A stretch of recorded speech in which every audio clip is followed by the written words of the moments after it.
I'm trans, and I haven't made much time or space to talk about that on this channel for the past year and a half because there's been something else going on that's needed urgent attention. But just a few days ago, it was the International Trans Day of Awareness, which I totally missed because I'm not good at like keeping up with those things. And I thought that I need to talk about being trans in the context of anti-Zionism, because what y'all don't understand is you don't get anti-Zionist Jewish activist Sim Kern without me being trans. Those things go hand in hand. I could never do what I do here on this channel in my life. I never could have written this book if I had never come out as trans. So let me explain what I mean, because I know I have a big international audience and the word trans means different things in a lot of different places. But from my perspective, if you think you're for collective liberation, if you think you're anti-imperialist, but you're not accepting of trans people, then no, you're not. And I do want to have this conversation because I do get misgendered very often by my followers in the comments,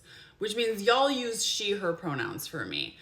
And I let it go. I don't comment on it because we're usually talking about genocide and semantics, like the words that we're using to refer to each other aren't as important as life and death. They aren't. I also know that people aren't going to look up proactively the pronouns of every single creator they're interacting with to check that their assumptions are correct. I also know that I have this big international audience, and for many of y'all, English is a second language, and you were probably never taught about they, them pronouns and don't even know what the deal with that is. So I've been just totally letting that slide, and I'm going to continue to let it slide because I don't have the energy to be like correcting people constantly in my comments. And I don't want, if you're saying something supportive, I don't want necessarily other people to come in and correct you and, shoot you down because you use she, her instead of a they, them pronoun for me. But if you've been here for a long time, and most of you have, most of my follower base, I think, has stayed pretty consistent for over a year now, maybe it's time we got to know each other a little bit, right? So can I tell you about my gender? Can I tell you about my transness and why it's essential to my anti-Zionist activism, how it freed me from the indoctrination of imperialism that has allowed me to question Zionism and so many other violent systems. So hi, I'm Sim. I use they, them pronouns.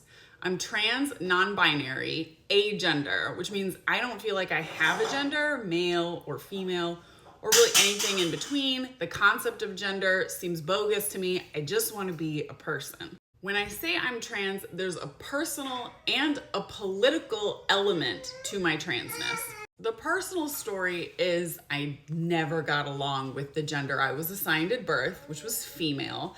The story of like my childhood and young adulthood was me trying to be forced by all of the authority figures around me into this like female box, but it just didn't fit me.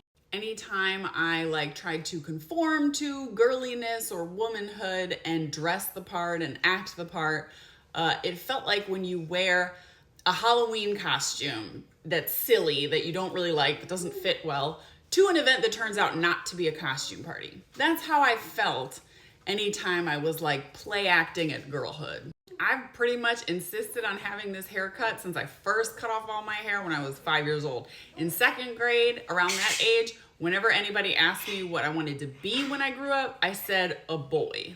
But I was brutally schooled in the rigidity of gender roles all throughout my childhood in the 90s. So I just had to, settle for being this sort of butch or tomboy or dyke. Although that label also didn't fit because I was also attracted to men and women. I didn't really know about the concept of being bi until I was in my 20s. I didn't meet a trans person or really know the word transgender until I was 20. And I didn't find out about the concept of gender queerness or non-binariness until I was in my early 30s. And I was like, when a friend first came out to me as non-binary, I was like, are you kidding me? This is allowed? You're allowed to be a person that's not in the female or the male bucket? Where was this when I was growing up? And I felt like for a while, it's too late for me to claim this identity. I'm too old. I'm a parent. I'm married to a cis man. How can I qualify as, trans enough, even though non-binariness was such a good description of how I'd felt all my life from the moment gender was introduced to me as a concept. But I was ultimately convinced those were silly reasons not to just claim your identity. You're never too old to do that. And so I came out as trans. And that pretty much just involved me coming out to my family and friends and eventually publishing on the entire internet and saying, hey, this is who I am. If you see me and you want to affirm me in this, then you will refer to me by they, them pronouns. The decision to do that, to use the word trans to describe myself, rather than just continue on with the status quo of like being this butch mask person, that I had been all my life, insisting on publishing under they, them pronouns.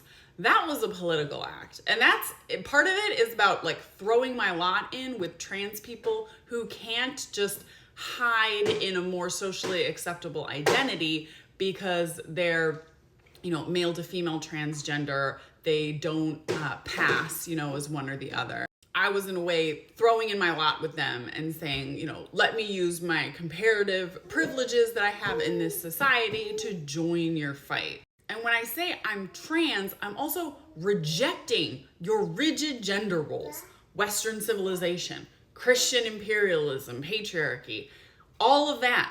Those gender roles are as bullshit and made up as the nation of Israel is. And it's the first thing they indoctrinate you on. And I'm going to make an argument that there is a close association between the rigidity of a culture's gender roles and its imperialistic tendencies. There is far more acceptance of gender expansiveness in cultures that are indigenous and that are not behaving in an imperialist way or a white supremacist way. Many indigenous societies, particularly pre-colonization, had an acceptance and awareness of third gender individuals or two-spirit individuals. Ancient Judaism recognized 6 distinct genders. And in the 16th century, Isaac Luria, writing from Safed in Palestine, where he lived in peace and equanimity among his Muslim neighbors, outlined the doctrine of reincarnation for Jewish mysticism and acknowledged that men could be reincarnated into women's bodies and vice versa, which I interpret as a early modern acknowledgement of the existence of queer and trans people. His own wife, he said, had a male soul reincarnated into a woman's body. But white supremacist, patriarchal Christian imperialism seeks to stamp out these nuances and the existence of trans and queer and intersex people who have always existed. Because this is a civilization that divides people into categories of more and less human. And the first original determination of how human you are is what genitalia were you born with. And if you were born with a little penis and testes, you get to be more human. And the first way that we are taught to obey and conform and not question authority and ignore the dictates of our own heart and inclinations for what society says is correct is through gender. You will be put in a little blue boy box or a little pink girl box, and you are not allowed to deviate. Every child is born with feelings and interests more expansive than what'll fit in those little boxes.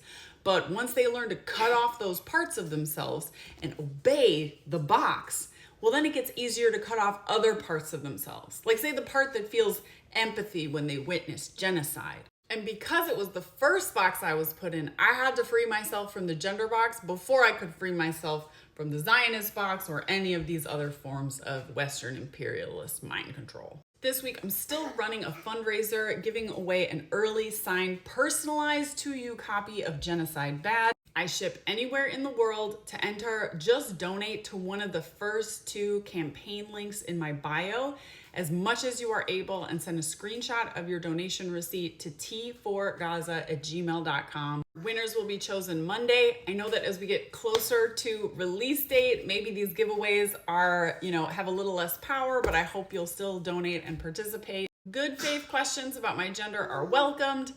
Bad faith comments may get deleted. But if you listen, thank you for listening, and I love you, and you're amazing, and you're my mishpacha.